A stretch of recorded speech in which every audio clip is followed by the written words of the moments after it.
nous avons vu que, je vais résumer ce qui a été vu,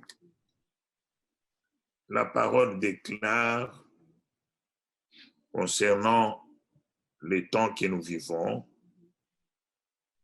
que quand les hommes de la terre vont dire paix et sûreté sur la terre, c'est à ce moment-là qu'une ruine les attrapera. Et il dit ils ne vont pas échapper.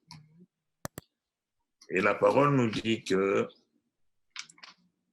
quand nous verrons les fils de l'homme venir sous les nuées avec gloire et puissance, à ce moment-là, nous devons relever nos têtes parce que notre délivrance se rapproche. Et nous avons conclu que ça ne doit pas être un enlèvement. Quand on parle de Fils de l'homme qui vient, cette fois-là, il vient pour révéler la parole pour chaque temps et surtout pour le temps que nous vivons, à travers des hommes sur la terre qu'on appelle les prophètes. Et car il ne peut plus utiliser les corps qu'il avait utilisés quand il est venu mourir pour nous. Parce que vous savez que ce corps est resté devant, est resté à l'autel pour jusqu'au jour où il le reprendra pour la dernière fois. Ainsi, il va utiliser les hommes sur terre, les serviteurs de Dieu. Et quand on parle de l'avènement, c'est effectivement lié à la révélation de la parole. Dieu vient rétablir l'autel. Nous connaissons tous l'histoire de Élie au mont Carmel. Vous savez, l'histoire se répète. Je vous avais renvoyé lire roi. Un roi, deux rois. Vous allez voir des choses que Dieu a fait dans l'Ancien Testament.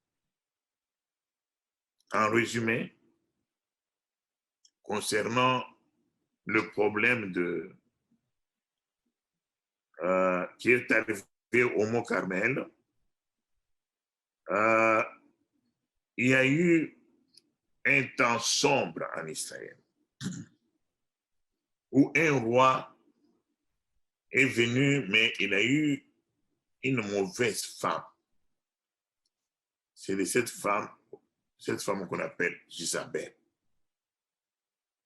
Cette femme s'est beaucoup impliquée dans la lutte contre la parole de Dieu, contre les serviteurs de Dieu. Et il les a beaucoup tués, à tel point que le prophète Élie croyait qu'il était resté seul. Il a fait de lamentation devant le Seigneur. Le Seigneur lui a dit, il se réserve encore. Il y en a encore 4000 qui sont là. 400 plutôt. Et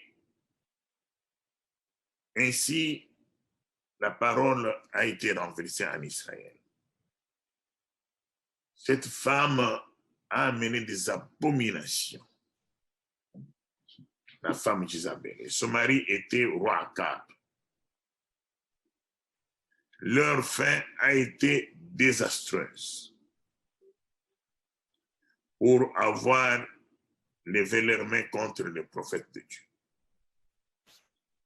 Alors, nous voyons que nous allons voir l'événement où Élie, il leur dit alors, il dit au roi, si vous amenez tous les prophètes de Baal, qui sont les prophètes qui étaient en convenance avec cette femme Isabelle, il dit, nous allons savoir qui est prophète de Dieu.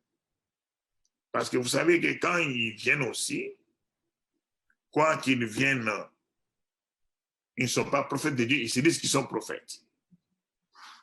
Alors, Élie dit, voilà, ce serait simple qu'on tranche. Amenez-le. Ils peuvent amener leur Dieu, des statues, tout ça. Et je demande qu'une chose, qu'il prie pour que Dieu descende le feu du ciel. Celui qui priera, qui mettra les sacrifices là, et Dieu descend sur celui-là qui sera le vrai prophète. Il a dit d'accord. Ils sont allés et les prophètes de Baal ont commencé. Élie a dit, ok, moi je commence les derniers. On dit qu'ils ont commencé depuis le matin. Ils se sont fait des incisions. Ils ont fait tout. Ils ont appelé Baal. Ils ont appelé. Élie a dit non, il faut crier fort. Peut-être qu'il dort. Il faut le réveiller. Ils ont crié. Ils dit non, peut-être qu'il est parti se promener, il va revenir. Bref, ils ont crié, rien ne s'est passé. Alors il a dit, bon, maintenant c'est mon tour. Et la parole dit qu'ils ont commencé, c'est une parole prophétique. Vous savez, comme vous l'avez vu avec nous, que Dieu, quand il révèle sa parole, il n'y a pas moyen que vous puissiez rester insensible. Et c'est la révélation de la parole même qui va faire que vous commencez à avoir peur de la parole et que vous ayez la motivation de faire ce que la parole dit.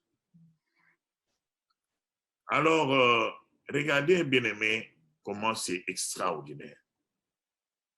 On dit que les prophètes de Baal ont commencé depuis le matin. Et Élie les attendait toujours. Ils ont fait toute la journée. Mais on dit vers le soir. Ce qui est surprenant. Il y a ici, Patrick, merci, tu fais un bon travail. Et le verset de 1 roi, moi je vous avais dit de lire tout ça, mais je vais quand même comme faire 1 roi 18, 27. On dit qu'à midi, Élie se moqua d'eux et dit, criez à haute voix. Puisqu'il est Dieu, il pense à quelque chose. Il y a beaucoup de choses à régler. Ou il est occupé à s'occuper d'autres choses. Ou il est en voyage. Alors, peut-être qu'il dort et il va se réveiller. Et c'est pour ça qu'Élie s'est moqué d'eux. Parce qu'il s'agit ici, je vais vous dire une chose. Je disais aux gens qu'aujourd'hui, là, moi, je suis très à l'aise de pouvoir faire accepter les gens la parole de Dieu. Parce que nous sommes arrivés à un moment où les prophéties s'accomplissent. C'est beaucoup plus facile que les gens voient que, regardez ce qui a été dit là, c'est ce qui s'accomplit ici. Mais si ce qui a été dit dans le passé s'est accompli aujourd'hui, vous savez ce que ça veut dire? Ça veut dire que ce que la parole a prédit pour le temps qui va venir s'accomplira aussi. C'est pourquoi Dieu sera très sévère avec les gens de ce temps. Et dans la parole, il est dit que si cette parole était prêchée, si elle était prêchée au temps de Sodome et Gomorrhe, ils se seront convertis. C'est pour dire que, comme Dieu sait que l'ennemi amènera une puissance à l'extrême, une séduction à l'extrême, C'est pourquoi Dieu s'est arrangé de sorte que nous ayons une connaissance parfaite et nous comprenons les choses qui doivent venir pour y échapper. Il n'y a pas moyen de dire que Seigneur, moi je ne croyais pas que c'était la parole. Puisqu'on t'a montré que ce qui était dans le passé s'est réalisé, ça veut dire que ce qui va venir va se réaliser aussi. Alors, le prophète ici, il était question de savoir qui était avec Dieu. Parce que Jézabel, avec ses 400, il disait que c'est Dieu et il entraînait le roi Akab là-dedans. Il en a tué des vrais prophètes. Et comment il fallait distinguer le vrai et le faux? Alors, il a dit, bon, on va aller au Mont Carmel, là où Dieu se manifeste. Mais là-bas, le feu doit tomber. Parce que notre Dieu a toujours à créer la prière par le feu. Le feu doit descendre pour consumer le sacrifice. Alors, c'est ainsi que ils sont partis au Mont Carmel. Alors, le verset 24, parce que tu es dedans, il devait, et le verset 23 plutôt, bien sûr, il ne devait pas mettre, il disait, mais il y avait les conditions qui étaient données. Vous amenez votre sacrifice, vous mettez votre sacrifice, et il dit que pour eux, l'un des taureaux, qu'il les coupe en morceaux et qu'il les place sur le bois, sans y mettre le feu. Le feu doit venir du ciel. Et il dit que moi, je préparerai l'autel des taureaux, je le placerai sur le bois, sans y mettre aussi le feu. Alors, nous savons que ils ont travaillé du matin jusqu'au soir. Vous voyez? Le matin jusqu'au soir. Mais il est dit que vers le soir,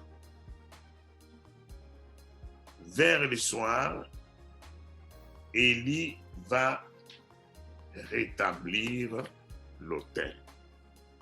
Je crois que ça, on peut lire. Un roi, Patrick, tu vas descendre là-bas. Patrick, tu peux descendre. Descends encore. Il dit ici le 29, allez-y sur le 29, ça on peut aller, pour ceux qui ne connaissent pas l'histoire. Lorsque midi fut passé, c'est ce que je disais là, il est déjà midi. Lorsque midi fut passé, ils prophétisèrent jusqu'au moment de la présentation de l'offrande. Mais, c'est-à-dire ils ont prophétisé, ils ont dit, ils parlaient de Dieu. Ils ont dit, Dieu est déjà là, l'Esprit de Dieu est déjà là. Enfin, les gens ont pensé que l'Esprit s'est réveillé. Mais on dit, mais rien ne s'est fait. Pas de réponse, ni signe d'attention. 30. Patrick. Alors, Élie dit alors à tout le peuple, approchez-vous. Tout le peuple s'approcha d'Élie. Vous voyez? On dit que midi est passé. Donc, nous sommes vers le soir. Parce que midi, il n'a rien fait. Midi s'est passé, toujours rien. C'est vers le soir qu'Élie se lève. Élie dit au peuple, approchez-vous de moi. Et tout le peuple s'approcha de lui. Et Élie rétablit l'autel de l'Éternel qui avait été renversé. Alors, pourquoi l'autel était renversé? Restons encore sur les 38. Les autres, là, ils vont lire. Et on va, sinon, je risque de parler ici de Mont Carmel. Mais nous devons retourner là où nous sommes venus.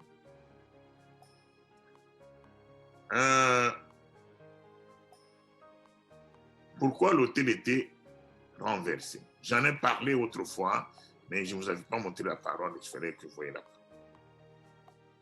Je vous ai dit que l'autel de Dieu était renversé. C'était l'autel de Dieu. Il y avait quelque part où on avait mis Dieu selon les recommandations de Dieu. Quand ils ont traversé, on ne va pas lire ça. On n'a pas de temps ce soir. Je ne veux pas regarder longtemps les jours. Quand ils vont traverser la mer, les Jourdains plutôt. Quand ils ont traversé les Jourdains, Dieu leur a dit, prenez 12 pierres en signe de souvenir que votre Dieu vous a fait traverser. Et vous les garderez, vous parlerez à des générations. Ils s'en souviendraient les jours où moi je fais sortir l'Égypte. Et ils ont amené 12 pierres. Ce sont les Lévites qui ont pris ces 12 pierres-là et qui conduisaient la troupe. Et ces 12 pierres étaient là, ils servaient comme le pied de l'autel. L'autel, c'est comme une table. Ne comprenez pas quand on dit autel, vous voyez quoi. C'est comme une table, mais une table à 12 pieds. Allez-y. Et l'autel était renversé. Pourquoi? Parce que quand les prophètes de Baal, Baal c'était le dieu que la femme là, Jézabel, adorait, une dieu étrangère. Et la Jézabel, entre guillemets, c'était l'ombre des choses à venir. Vous verrez que la Jézabel, c'est qui? C'est l'histoire du roi Akab, c'est l'histoire qui va se passer avec la puissance romaine. Vous verrez ça. Et la Jézabel en question, cette femme-là, c'est effectivement la prostituée qui s'est prostituée avec ces prophètes-là, dont on a parlé en Apocalypse 13. Parce que nous devons être des gens avertis. La parole ici est écrite pour nous.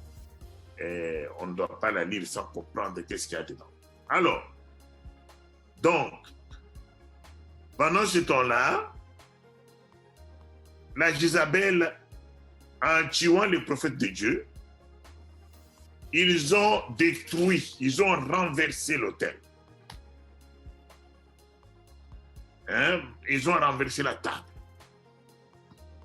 Et comme il n'y avait plus d'offrande, ils ont dit, allez, vous n'allez plus offrir ici. Ces choses-là, c'est fini. Maintenant, c'était les dieux de Baal qu'on adorait à Jérusalem, un dieu étranger. Et l'autel était renversé. De la même manière, bien-aimés, l'autel représente ici, l'autel représente là où l'Éternel se manifeste selon sa parole. C'est pourquoi, vous voyez, l'histoire vient se répéter. La vraie histoire qui était dans la vie d'Akab et Jézabel, c'est celle que nous voyons avec la parole de Dieu, parce qu'à partir de Pentecôte, la puissance de Dieu devait descendre, et comme nous sommes là, nous avons établi l'autel. C'est pourquoi nous disons que nous sommes en présence de Dieu. La présence de Dieu est là. C'est une sorte d'autel que nous avons établi. Mais sous une parole, une doctrine bien déterminée, qui est la doctrine des apôtres et des prophètes. Nous avons vu qu'en Apocalypse, la femme, pour s'envoler, elle devait avoir 2 ailes. Donc, on a parlé de l'Ancien et le Nouveau Testament. C'est pourquoi vous voyez que quand nous parlons, nous nageons facilement entre le Nouveau Testament et l'Ancien Testament. On ne fait pas de distinction. Parce que le Nouveau Testament est caché dans l'Ancien Testament. Dieu a fait les choses ainsi.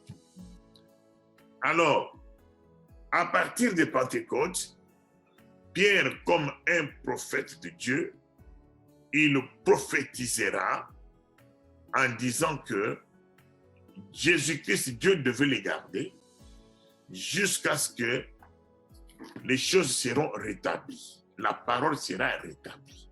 Et quand on parle de rétablir, ça veut dire que pendant que Pierre parlait, la parole n'était pas renversée, elle était correcte. Mais la parole allait être renversée. Quand on dit renversée, comment? Falsifiée, tournée, modifiée. Par qui? Modifiée par la puissance satanique qui va régner dans le 4e royaume pour perdre plusieurs. Ça veut dire quoi? Nous qui vivons sur cette terre maintenant, nous devons savoir que ce qui se passe avec les, comment dirais-je, avec les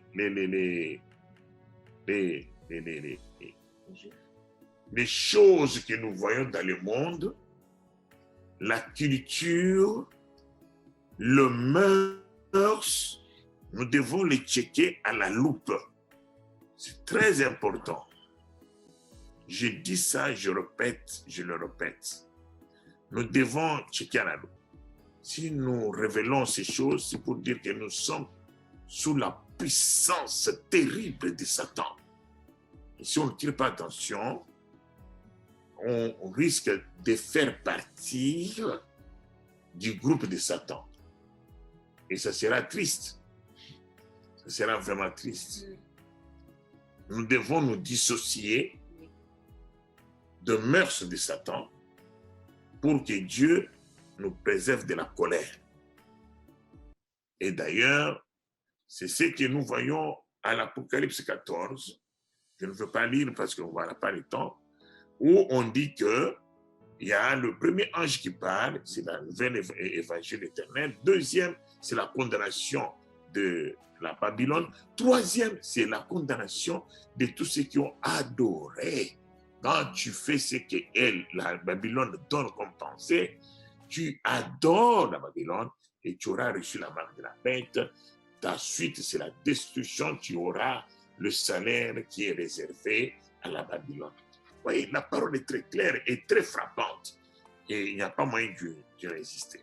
Donc, vous voyez, ce qui s'est passé dans l'Ancien Testament, où on a falsifié la parole avec cette femme d'Isabelle, avec ces prophètes diaboliques, et ils ont même renversé l'autel de Dieu. Et voilà Pierre qui vient le jour de Pentecôte. Pierre, il s'élève, inspiré sous le Saint-Esprit, et Pierre part. Il dit, Christ, le ciel va le recevoir jusqu'au temps où la parole sera redressée. Or, quand il parlait, la parole était encore intacte. Par là, inspiré par le Saint-Esprit lui a fait voir à travers les âges de l'Église que la parole, quelque part, ne sera plus la même, elle sera falsifiée, mais vers le temps de la fin, le temps que nous sommes avec vous, cette parole sera corrigée. Comme aujourd'hui, vous voyez, nous sommes assis, nous prêchons assis sur la parole des prophètes et sur la parole des apôtres. Il n'y a pas moyen d'échapper. Bref, c'est pourquoi on dit que Élie a rétabli l'autel en premier lieu. Le rétablissement de l'autel est en rapport, pour les bien-aimés avec qui nous avons parlé cet après-midi, avec ce qui est dit que vous verrez, hein, après vous verrez le Fils de l'homme qui vient avec gloire, sous les nuées, avec gloire et puissance. Nous nous sommes dit que non. Ça, ce n'est pas la venue de Christ. Parce qu'ils disent que quand vous verrez ces choses, alors croyez que votre salut est proche. Ça veut dire que il y a quelque chose d'autre qui va se passer. C'est quoi? Quand vous verrez que oui, la parole originale a commencé à être prêchée, on commence à retourner à la parole des apôtres et cette révélation est donnée aux humains, dites-vous que votre délivrance est proche. Donc, voilà, Élie, il vient, il rétablit d'abord l'autel. Et après, Élie parle à Dieu. Bref, il dit, au lieu de ne pas mettre le feu, moi je vous demande, mettez même de l'eau. On a mis beaucoup d'eau sur le sacrifice. Alors, c'est quand même bien parce que vous avez compris. Ça, c'était le verset clé qui était là, dont on a parlé aujourd'hui. Et vous voyez, nous avons fait liaison déjà à l'Apocalypse, on revient, c'est une bonne chose. Ce sont des choses, on ne doit pas aller vite, très vite. Alors, 30. Élie dit alors à tous les peuples, approchez-vous de moi. Tout le peuple s'approcha de lui et Élie remplit l'autel, rétablit. Il rétablit l'autel des dieux qui étaient renversés. Alors, verset 31, j'expliquais ça. Il prit 12 pierres d'après le nombre des tribus des fils de Jacob, auxquels l'Éternel avait dit, Israël sera ton nom. On donne les références. Alors, il bâtit avec ses pierres un autel au nom de l'Éternel et il fit autour de l'autel une fossée de la captivité de 2 mesures de semences. Et puis, 33, la parole nous dit, il arrangea les bois, coupa les taureaux par morceaux et le plaça sur l'autel. Ça, c'était le sacrifice. Voilà, avec le sang qui était là. Le sang était là, il dit, puis il remplit d'eau 4 cruches et il versez-le, il dit remplissez et versez-le sur les morceaux des les taureaux qu'il avait coupés et sur le bois. Il dit faites-le une seconde fois. Ils le firent une seconde fois et il dit faites-le une 3e fois. Ils le firent une 3e fois. Patrick, on dit que quand il a fait 3 fois, il faut savoir parce que 3 chiffres de la plénitude de Dieu, l'eau coula autour de l'autel et l'on remplit aussi l'eau dans les fossés. C'est pour vous dire qu'à ce moment-là, le prophète de Baal est en train de regarder. Il dit, mais nous là, on n'avait même pas mis l'eau. On a crié et on a crié toute la journée. Mais lui, il n'a même pas beaucoup de temps parce qu'on peut dire que et ils ont prié pendant que le soleil était là très fort. Mais vers le soir, vous imaginez, vers le soir, au lieu de laisser seulement, Élie dit, mettez l'eau. Pas une seule fois, 3 fois. Et ils étaient là, ils regardaient, mais qu'est-ce qui se passe au juste? Au moment de la présentation de l'offrande, Élie, le prophète, s'avance et dit, il fait sa prière à Dieu. Le Dieu d'Abraham dit ça.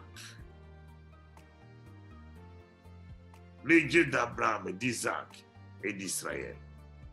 Que l'on sache aujourd'hui que tu es Dieu en Israël. Que je suis ton serviteur et que j'ai fait toutes ces choses par ta parole. Il dit, réponds-moi l'Éternel, réponds-moi, afin que ce peuple reconnaisse que c'est toi, Éternel, qui est Dieu et que c'est toi qui ramène leur cœur. Qui ramène leur cœur. Alléluia. Amen. Nous sommes au temps du rétablissement de l'autel. Et c'est ce temps ici que Dieu ramène le cœur de ceux qui ont été perdus, des cœurs de ceux qui sont les enfants, dans la parole, comme vous étiez les enfants dans la parole. Vous voyez que cette parole-là, quand vous la lisez avant, vous ne comprenez rien. Vous n'étiez que des enfants. Mais maintenant, vous commencez à croquer les os, ça commence à passer, et il vous ramène à être des adultes. Ça veut dire, l'expression dit que ramenez le cœur des enfants au cœur des pères. Vous devenez des adultes mûrs. C'est ça le travail d'Élie en ce temps ici. Et Élie doit faire, le prophète plutôt doit faire dans ce temps. Or, Élie a fait ça aussi. Il a fait ça autant avant le Seigneur Jésus-Christ. Nous verrons ça plus tard. Je n'ai pas envie d'en parler maintenant. Élie, là, si vous allons voir la mission qu'Élie a fait, il est dit qu'il va ramener le cœur des pères à leurs enfants. Parce qu'ils devaient oublier tout ce qu'ils avaient emmagasiné depuis Moïse, parce que c'était que l'ombre des choses à venir, parce que la parole, la vraie parole venait. C'est ça qu'il fallait qu'ils écoutent comme les enfants. Bref, on y va. Et il dit, le feu de l'Éternel tomba et consumant l'Holocauste. Écoutez, non seulement l'Holocauste, le bois, non seulement le bois, les pierres et la terre, et il absorba l'eau qui était dans le fossé. Voilà l'histoire de mon carnet, d'Élie. Et il est dit que quand tout le peuple vit cela, ils tombèrent sur leur visage et dirent, c'est l'Éternel qui est Dieu, c'est l'Éternel qui est Dieu. Donc, aujourd'hui, quand vous écoutez sa parole, je n'ai pas envie d'aller là-bas, ça c'est la condamnation, je ne veux pas, on n'a pas le temps. Quand vous écoutez sa parole, vous devez reconnaître que Dieu est Dieu et vous devez l'obéir. Vous devez l'obéir. Vous voyez, c'est ce qui est dit en Apocalypse 3, la lettre à l'église de Laodicée. Il dit, je me tiens à la porte et je toque. Si quelqu'un entend ma voix, il m'ouvre, j'entrerai. Et je souperai avec lui, et j'appelle mon Père, et moi et mon Père, je souperai avec lui. C'est maintenant que nous devons faire ce que les autres ont fait. Parce que l'autel est rétabli, parce que le Seigneur vient. La venue du Seigneur est comparée exactement avec sa première venue, où avant qu'il vienne, il a fallu qu'on prépare un chemin pour lui. Et aujourd'hui, cette parole devra préparer un chemin pour l'Éternel. Donc, nous sommes à une période pathétique. Cette période où Dieu donne sa parole dans toute sa puissance, avec gloire. Et cela est ressenti par ses enfants dans leur cœur. Parce que c'est cette puissance qui vient nous transformer. Il y a une puissance dans cette parole. Je ne sais pas si vous la sentez. Moi-même, quand je vous prêche là, je sens autour de moi, il y a une colonne de feu là. Le Seigneur se manifeste dans ce moment. Et je dis que si vous restez ouvert vraiment à cette parole, comme je vous avais dit, nous suivons vraiment des prescriptions. Ne vous étonnez pas. Nous partirons. Et avant que nous partions, nous allons voir comment est-ce que Dieu va transformer nos vies. Hein? Vous serez peut-être amené des fois à prier, tu n'as même pas besoin de manger. Tu seras des fois amené à chanter, tu ne veux pas couper. Tu seras des fois amené à prier, tu ne veux pas t'arrêter. Mais avant, pour prier, on te disait ouvre la bouche. Pour chanter, on te disait mais chante. Mais parce que tu auras compris les choses qui n'est pas donné à tout le monde de comprendre. Une conversation qui va se passer entre toi et l'Éternel. Et tu sauras les noms par lesquels l'Éternel t'appelle, que les personnes ne connaissent, si ce n'est que lui et toi. Et tu seras une brebis de l'Éternel. Quand il t'appellera, tu écouteras sa voix et tu répondras. Ça, c'est ce que je peux vous dire aujourd'hui. Que le Seigneur de gloire bénisse sa parole